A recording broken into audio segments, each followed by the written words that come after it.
Yeah, I mean, I guess for first off, what's happening is unfortunate, and my thoughts and prayers are out there for everyone affected and innocent lives being taken. And I think it's a lot of unnecessary violence going on.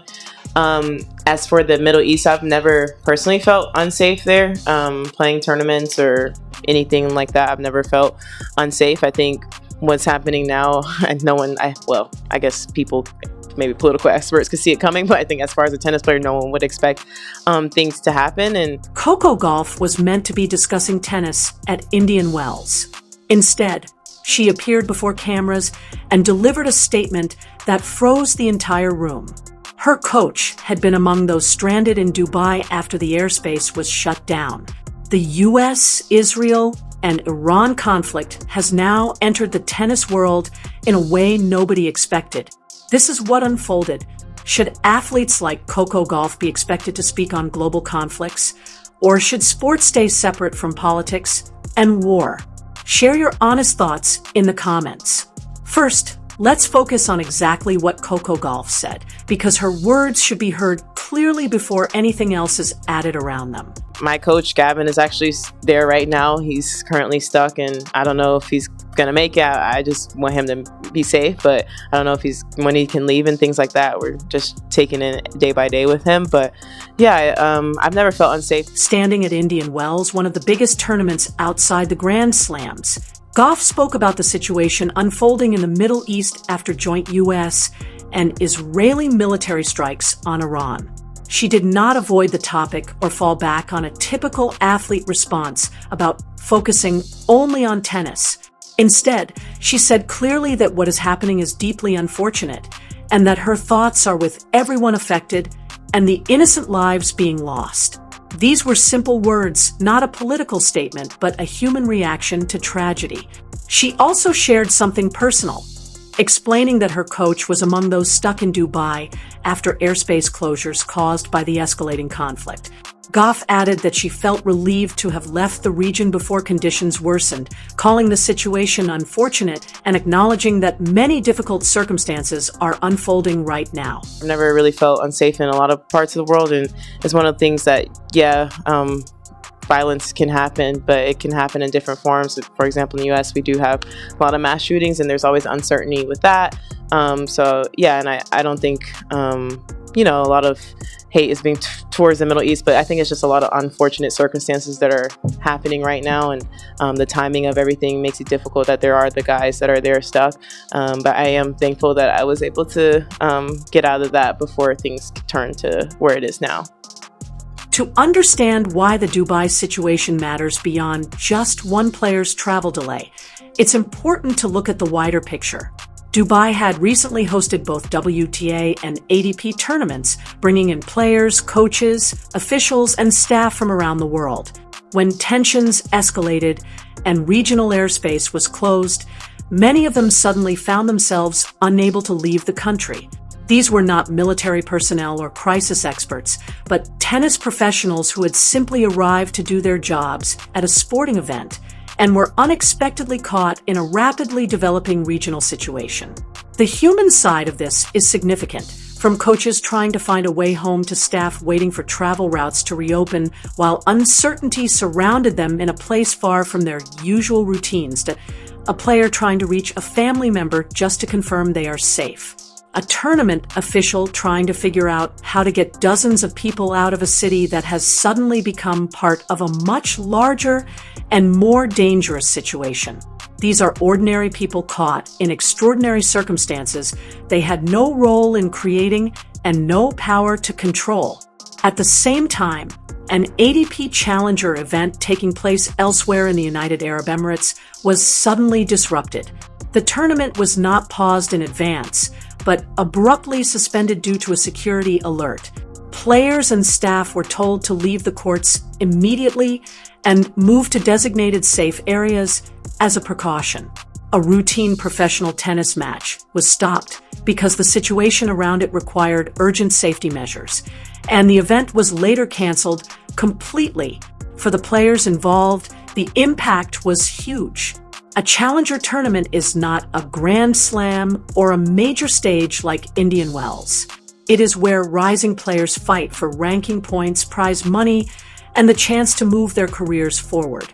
Every ranking point at that level carries real weight because it determines seeding, which shapes draws, and can decide whether a player earns direct entry into bigger tournaments or must battle through qualifying rounds. For someone ranked outside the top 100 who managed to reach that event, a cancellation is far more than a small setback. It becomes a serious interruption in a career built on fine margins.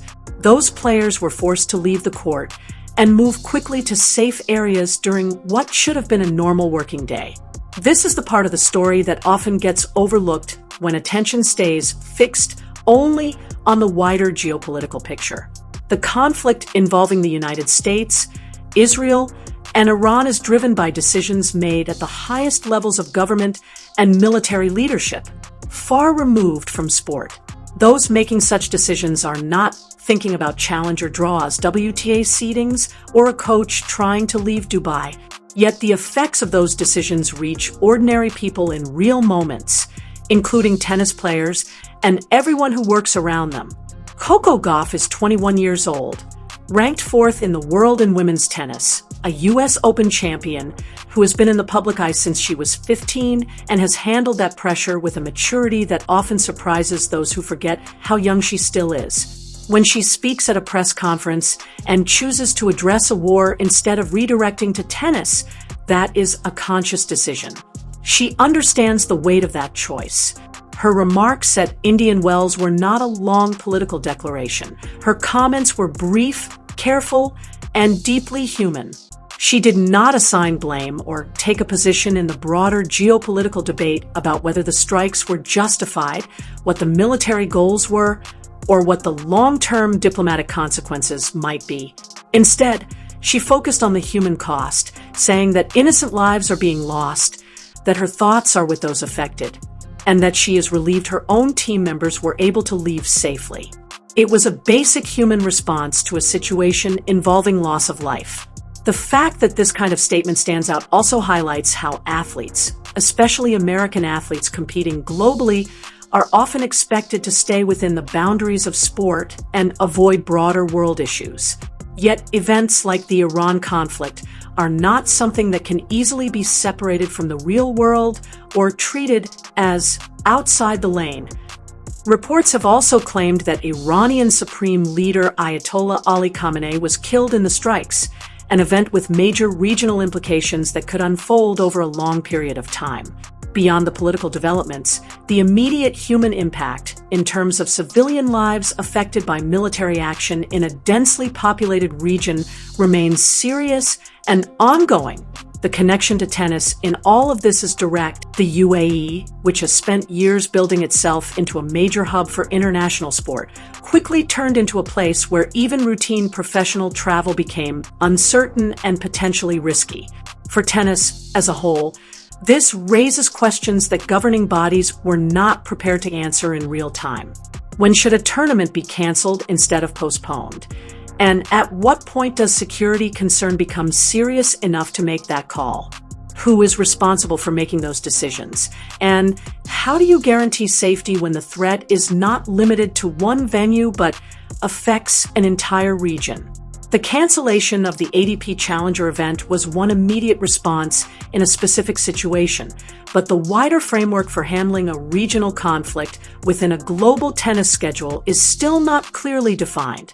The ATP and WTA tours operate across continents, including regions where political and security conditions can change quickly. Cities like Dubai, Doha, and Abu Dhabi are established stops on the calendar with major prize money and strong competition, and the UAE has invested heavily in positioning itself as a key destination for elite sport. And those tournaments have delivered high-quality tennis and strong media attention for years. But what has happened in the past week shows that decisions around regional events involve far more than just prize money and court conditions. They also depend on how quickly a changing geopolitical situation can shift compared to how slowly tournament logistics are able to respond. Coco Gauff's coach being stranded in Dubai is one clear example of that larger reality. It connects a global political situation to a very personal human experience within the tennis world. Her relief at leaving the region before conditions worsened is both natural and understandable, while others who were not as fortunate are now facing disruptions they could never have planned for when traveling to a routine tournament. The situation has also made public communication more complex for players. Tennis is a truly global sport, with athletes from many different countries, cultures, and political backgrounds, each viewing events like this through different personal lenses. A player from Eastern Europe may interpret the news differently from someone in the Gulf region or from a country with a large Iranian diaspora. Gauff's comments were carefully balanced in a way that acknowledged human suffering without aligning herself with any political stance that could alienate parts of the diverse tennis community and audience. She focused on innocent lives being affected, expressed concern for those impacted, and mentioned her personal connection through her coach's experience. She did not take a political side, and that restraint allowed her message to remain broadly human rather than divisive. That balance is not easy to maintain, especially in a time when public figures are often pushed either into silence or into highly polarizing positions, leaving little space for measured responses like hers. The Indian Wells tournament continues, and matches are still being played. The rankings continue to be updated, and the draws move forward as planned. Professional sport does not stop simply because the world outside becomes complicated, and that consistency is both one of its strengths and, at times, a source of discomfort when the gap between competition and reality feels impossible to ignore. Coco Gauff did not look away from that reality. She stood before the media and spoke plainly about what she sees happening, saying that innocent lives are being lost, that she is grateful her own people are safe, and that the situation is deeply unfortunate. She said this at Indian Wells in California during a press conference that was expected to focus on tennis after being asked directly, and she chose to respond honestly instead of avoiding the question. She is 21 years old, competing at the highest level, while her coach is still trying to return home from Dubai, as a broader conflict involving multiple nations continues to unfold around a sport that is still trying to understand its place within it. The war does not pause for the tournament, and the tournament does not pause for the war. And in that space, there are real people caught in between, players, coaches, staff, and civilians who have no connection to tennis, but are still affected by events beyond their control. Coco Gauff spoke simply, carefully, and openly in that moment, acknowledging human suffering while standing in the middle of a tennis event. And that is ultimately the core of the story. She could have focused only on her draw or preparation, but instead she spoke about innocent lives, her coach's situation, and a conflict that reached the sport in a way no one planned for.